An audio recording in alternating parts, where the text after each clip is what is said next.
All right, Ganesh, I thought we'd take a look at the internet weather for this week.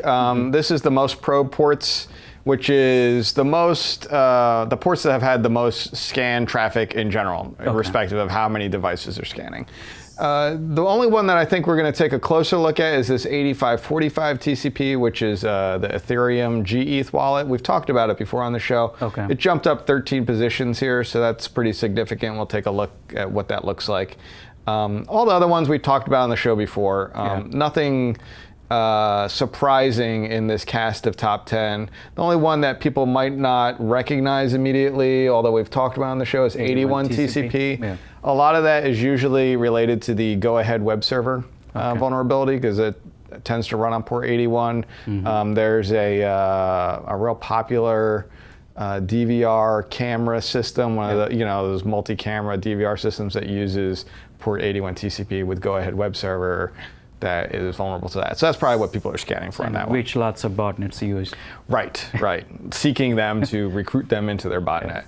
This one is the most sources probing, usually helps us kind of see patterns that are more botnet type related or malware, where you get a whole bunch of sources in unison scanning on a port at the same time. And again, similar cast of characters that we've seen, most of at least the last half of this year. There are a few here that I'll make note of. 8080 TCP, there's a vulnerability that's pretty well known on this that's just escaping me at the moment. Port 5555 TCP, we've seen that a lot, and we've been attributing a lot of this activity to the Android debugger service, which does, there are a fair number of those out there, and there's some vulnerable devices for that, and you can basically connect to the debug port on Android devices if it's exposed and take over the device. However, when I've actually looked at our honeypot, most of this activity is it's like SOAP queries that come in for like the universal plug and play type things, or the TR69 port stuff that has vulnerabilities. And there is a family of devices that do lists on 555 TCP for TR69. So I think that's what that's related to. And then the last two that I actually marked up, which I thought were interesting, mostly because they moved, they shifted positions so much, is 37215, which we'll take a closer look at in just 1 second, and then 8291 also. That one went up, 59 positions from last week. So we'll take a look at what that looks like as well. So first one is 8545 TCP, which we talked about at the first slide. And you can see here, we kind of have a relative noise floor. There's been some spiking here and there, and this is a 90-day chart, so it's not a real long-term thing. But there was a peak here where it went up to like 350,000 scanned flows per hour, not sources. But here, within the past even 2 days, I think it is, it's gone up to 750,000. So it's a pretty significant spike, and that's why that moved up so many positions in our telemetry. In our flow collection telemetry. So in our honeypot, here's an example of what this actually looks like. There's a couple of interesting things that I pointed out in this honeypot capture. So this is a live capture from our honeypot, somebody trying to poke port 8545 and see what's listening and send their little exploit payload. And the interesting things I noticed here was, first, the host, they are forcing it to 1.2.3.4:1234. So that's kind of interesting, because that's not valid, really. But I guess the real device would ignore that anyway, possibly. And then another interesting thing to me was the user agent is set to Go HTTP client, which might be an indication that they're using the Go programming language. As for whatever they're using to do this scanning activity. And then the only other thing here is you can see the payload that they're passing in is a JSON kind of blob of information, and they're calling the ETH get block by number, which is a standard Ethereum function call. And they're actually, I guess they're calling it on entity 0, which is probably the very first one in somebody's wallet, just to see if it responds and is a real wallet there before they try to do something else. And then port 37215 TCP, this is a well-known exploit, remote code execution that came out, I want to say like maybe, could have been end of last year, 2017, or beginning of this year, on Huawei devices. And a bunch of families of malware have incorporated this. Actually, we saw like it really upticked even though I think this has been known about for a while, in July is where it really started to kind of creep up in terms of botnets incorporating this into their scanning algorithms.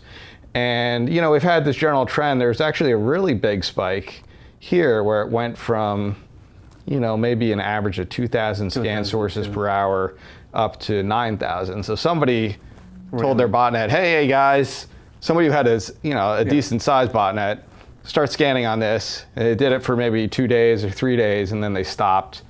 But more recently, we can see that there's been kind of a general uptick in this one over the past, let's say, 7 days. Still continuing. Yeah, it seems to. It's maybe a little leveled off here, but it definitely took a steep climb up, and it looks like it might continue for a while. So this is probably one we want to keep an eye on through the rest of the year, just to see how that trend shapes up, if it continues that direction or not. Okay.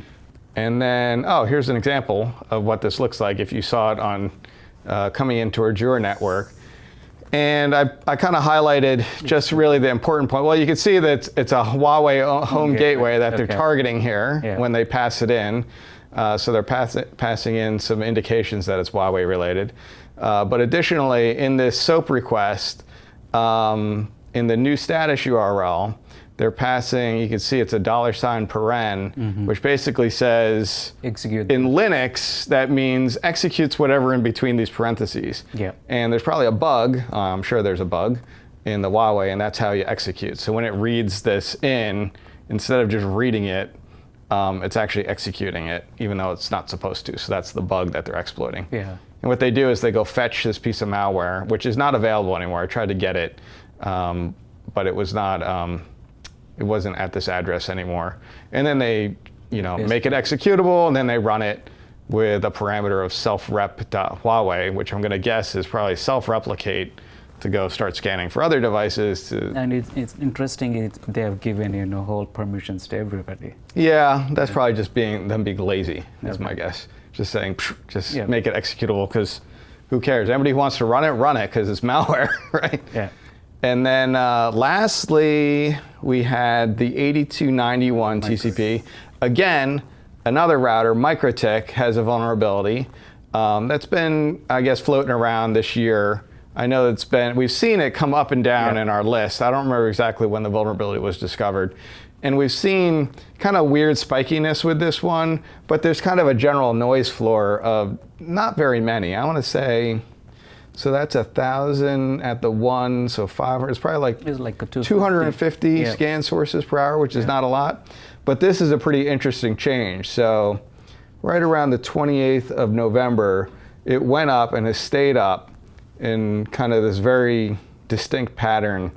And I guess that's around maybe 2,500 scan sources per hour or something like that. So 10 times increase. Yeah, there appears to be a lot of devices, notably in Indonesia, that have showed up as part of this scanning activity, looking for this port. I think we did talk about Mikrotik maybe at the start of this year, and at that time our findings were it's mostly concentrated in Vietnam area. Oh, okay. Besides this, so it's kind of agrees with what you're saying now. Right. In any event, interesting trend to keep an eye on. And actually, I think that's all we had this week for the internet weather in terms of notable ones that I thought. These are really interesting. Thanks for going through, John. All right, thanks.